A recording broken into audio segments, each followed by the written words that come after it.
Yo voy a hablar sobre las vías del sistema nervioso.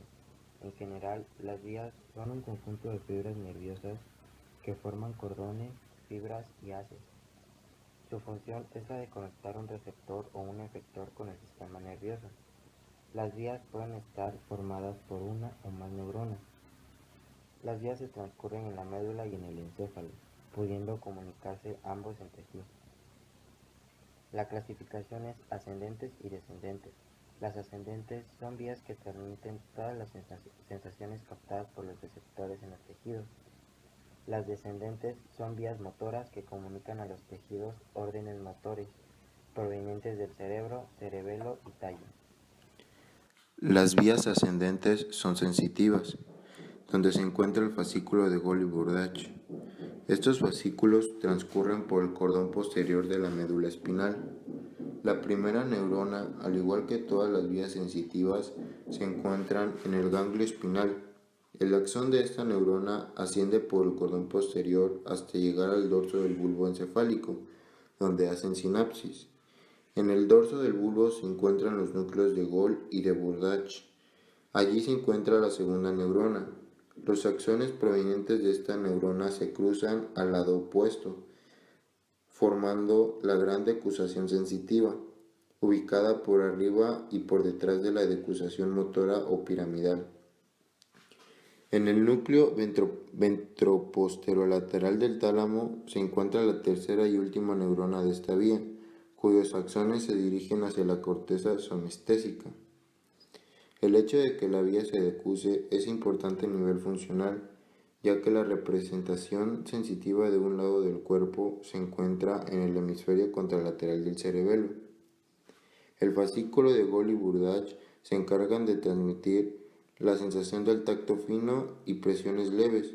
También se encargan de la sinestesia, que es la capacidad de reconocer la ubicación de cualquier parte del cuerpo en el espacio y sin verlo, y también la esterognosia, que es la capacidad de reconocer un objeto por medio del tacto y sin ayuda de la vista. También se encuentran los haces espinotalámicos. Estos haces discurren por el cordón anterolateral de la médula espinal. Como todas las vías sensitivas, el núcleo de la primera neurona se encuentra en el ganglio espinal. Los axones de esta neurona tienen un corto recorrido y hacen sinapsis con el asta posterior gris de la médula espinal. La segunda neurona envía axones que se cruzan al lado opuesto de la médula hasta llegar al cordón anterolateral. Por este cordón ascienden los axones hasta el bulbo raquídeo, en donde se forman los dos haces, el medial o anterior y el lateral.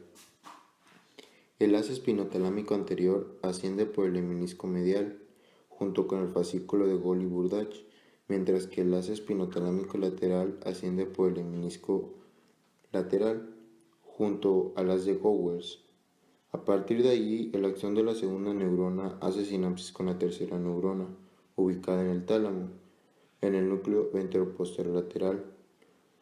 Esta vía decusa inmediatamente en el segmento medular que recoge la sensibilidad. El haz espinotalámico anterior se encarga de conducir el tacto grueso, o también denominado protopático. El haz espinotalámico lateral se encarga de transmitir la sensibilidad termoalgésica, es decir, la sensibilidad de la temperatura y el dolor. También se encuentran los fascículos espinotectal, donde su primera neurona se ubica en el ganglio de la raíz posterior. Desde ahí se cruzan inmediatamente al lado contralateral, ascendiendo por el cordón anterolateral junto a los haces espinotalámicos.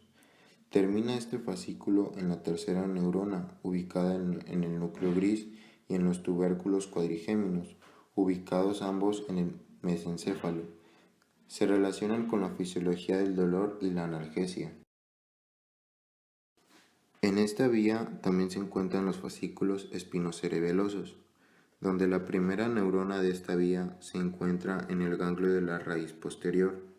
Esta neurona hace sinapsis en el asta gris posterior en la médula, donde se halla la segunda neurona de esta vía, la cual originará los dos haces de esta vía, dorsal directo y el ventral cruzado.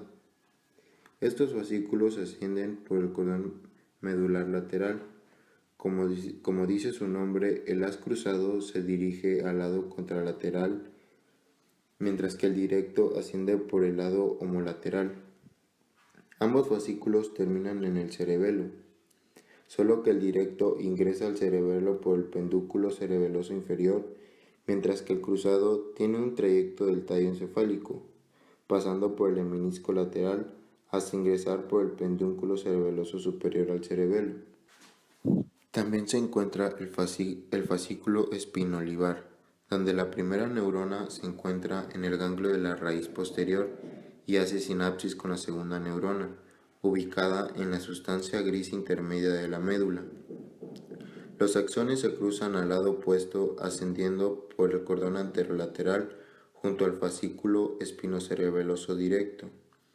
Esta vía termina en la oliva vulvar, donde se encuentra la tercera neurona, que origina en el fascículo olivocerebeloso, que llega por las fibras trepadoras a la corteza del cerebelo.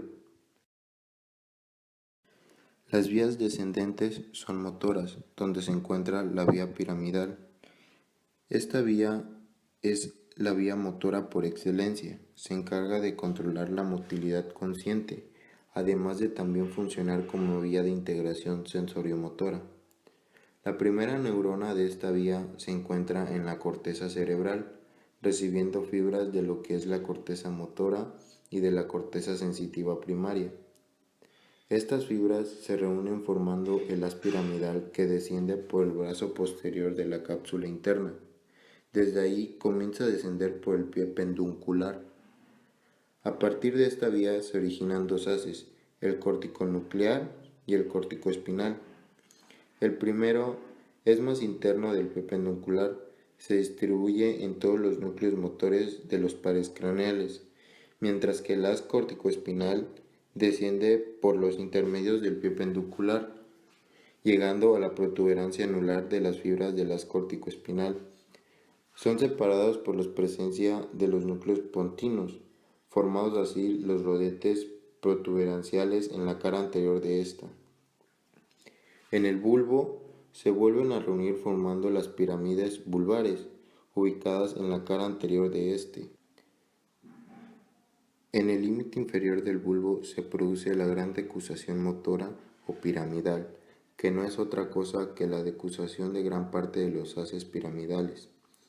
El 80% de las fibras se cruzan al lado opuesto formando el haz piramidal cruzado y el resto siguen por el lado homolateral formando el haz piramidal directo. Este último se cruza al lado opuesto en el segmento medular correspondiente.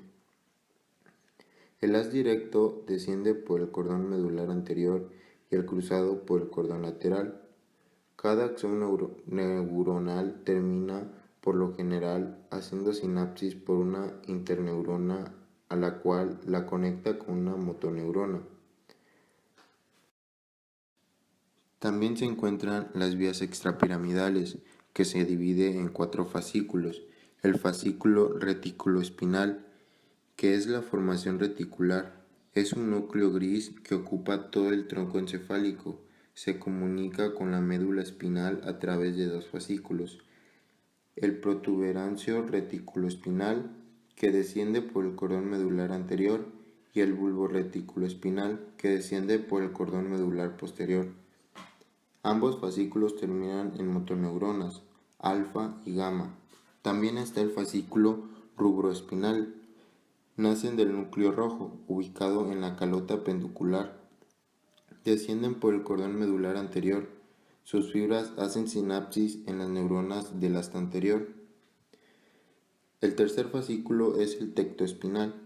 Nacen los tubérculos cuadrigéminos y discurren por el cordón medular anterior hasta terminar en neuronas del asta medular anterior. El cuarto fascículo es el vestibuloespinal, donde nacen los núcleos vestibulares ubicados en el extremo inferior de la protuberancia y en el extremo superior del bulbo. Son 2, uno lateral y otro medio. Por medio de estos fascículos, el sistema vestibular influye sobre la postura. Y es todo. Gracias.